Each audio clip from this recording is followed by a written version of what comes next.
आपकी अदालत में आज हमारे मेहमान हैं स्वामी अग्निवेश।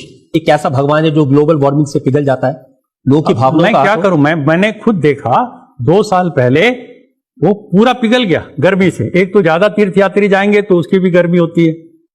क्या आज आपको लगता है, चाहे आप राम की बात करें, कृष्ण की बात करें या साईं बाबा की बात करें, इनमें से किसी की भी पूजा नहीं होनी चाहिए?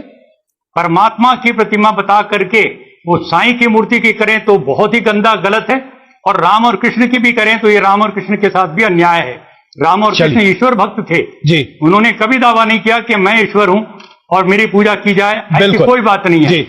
मैं पूरी ताकत से कहना चाहता हूं, कोई वेद मंत्र नहीं है जिससे किसी मूर्ति में जो जड़ है, पाषाण है, उसमें प्राण प्रतिष्ठा हो सकती है। ये बिल्कुल निरर्थक है, अंधविश्वास है, पाखंड है। और ऐसा काम करना किसी भी व्यक्ति का, और वो जगतगुरु कहलाएं, ऐसे लोगों के लिए तो बिल्कुल ही ऐसी चीजें गलत है। मैं बड़ी विनम्रता से फिर कहना चाहता हूं, यदि प्राण प्रतिष्ठा आप करने का दावा करते हैं तो बताइए वो वेद का कौन सा मंत्र है जिसके उच्चारण से प्राण प्रतिष्ठा होती है? नंबर 1 वेद। दूसरी बात, उस प्राण प्रतिष्ठित राम की, कृष्ण की या किसी की भी देवता भगवान की मूर्ति प्राण प्रतिष्ठित हो जाने के बाद क्यों नहीं खाना पीना बोलना चलना शुरू करती?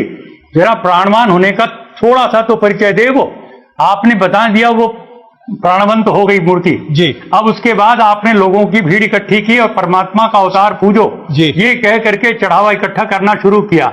ये एक दुकान है, व्यापार है, झूठ है, धोखा है। मैं कहना चाहता हूँ हमारे देश में मूर्ति पूजा नहीं थी। नाम आशीष है, मैं नेहरू से आया हूँ, मैं बीपीओ एग्जीक्यूटिव हूँ।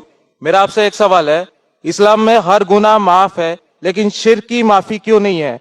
अगर इंसान कत्ल करता है उसे माफी है, जिना करता है उसे माफी है, लेकिन शिर्क की माफी क्यों नहीं है? भाई साहब का सवाल है कि इस्लाम में सारे गुनाह की माफी है, शिर्क की नहीं। कत्ल करता है माफी है, जिना करता है माफी है, शिर्क की माफी क्यों नहीं?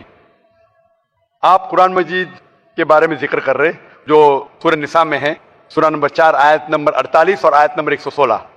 इन 2 आयतों में सूरह निसा सूरह नंबर 4 में लिखा है कि अगर अल्लाह चाहे तो कोई भी गुनाह को माफ कर सकता है, लेकिन शिर्क को कभी नहीं माफ करेगा, क्योंकि जो शिर्क किया है वो बहुत भटक चुका है। तो इसमें यह नहीं लिखा है कि अब जिना करेंगे तो माफ करेगा ही, कर सकता है अगर आप तौबा करेंगे तो। अगर आप तौबा करते हैं कि मैंने जिना किया हूं, मैंने कत्ल किया हूं, मुझे माफ कर दे और इंशाअल्लाह मैं आइंदा नहीं करूंगा, तो अल्लाह माफ करेगा। उसी तरीके से शिर्क भी, अगर आप शिर्क करते हैं और अल्लाह से माफी मांगते हैं कि मैं अगली बार शिर्क नहीं करूंगा, तो अल्लाह शिर्क को भी माफ कर सकता है। लेकिन शिर्क के हालत में मरेंगे तो माफी नहीं है। आप मुशरिक जैसा मरेंगे, शिर्क करते हुए मरेंगे तो माफी नहीं।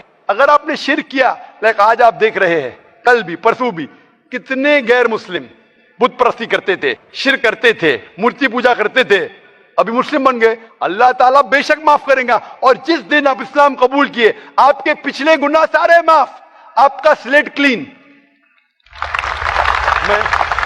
मैं माशाल्लाह अभी 46 साल का हूं, अच्छे काम करता हूं, इंसान हूं, गलतियां भी करता हूं। आप अगर इस्लाम कबूल करे, आपका स्लेट क्लीन। मेरे तो स्लेट में तो काफी चीज ऊपर नीचे है। अगर आप इस्लाम कबूल करें तो अल्लाह के रसूल फरमाते आपके सारे गुनाह माफ, स्लेट इज क्लीन। तो आप एक साफ सुथरे मुसलमान बनते, इसके बाद हिसाब किताब शुरू होगा। मैं पूछना चाहता हूं, आप मूर्ति पूजा में मानते भाई साहब? जी मानते हैं। क्यों, आपको लगता नहीं गलत है? आप क्या हिंदू है? जी। आपके मजहबी किताब में लिखा है, छंदों के उपनिषद में, चैप्टर नंबर 6 अध्याय नंबर 2 श्लोक नंबर 1, एकम अद्वितीयम, खुदा एक है, उसके अलावा कोई नहीं है।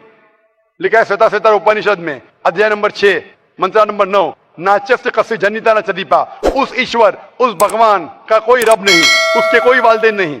लिखा है श्वेता उपनिषद में चैप्टर नंबर 4 मंत्र नंबर 19 में, न तस्य प्रतिमा अस्ति, उस ईश्वर, उस भगवान की कोई प्रतिमा नहीं, कोई पिक्चर नहीं, कोई पेंटिंग नहीं, कोई फोटोग्राफ नहीं, कोई मूर्ति नहीं, कोई बुत नहीं। लिखा है यजुर्वेद में चैप्टर नंबर 32 वर्ष नंबर 3 में मंत्र नंबर 3 में, न तस्य प्रतिमा अस्ति, उस ईश्वर, उस भगवान की कोई प्रतिमा नहीं, कोई पिक्चर नहीं, कोई पेंटिंग नहीं, कोई फोटोग्राफ नहीं, कोई बुत नहीं, कोई मूर्ति नहीं। तो साफ तौर पे कई जगह आप हिंदू की मजहबी किताब में लिखा है कि मूर्ति पूजा गलत है, तो क्यों आप मूर्ति पूजा करते हैं? भाई साहब जी, इस बारे में मुझे सही तालीम नहीं है, मुझे थोड़ा वक्त चाहिए। मैं इतने हवाले दे रहा हूं, क्या आपको लगता है कि मैं फेंकते जा रहा हूं?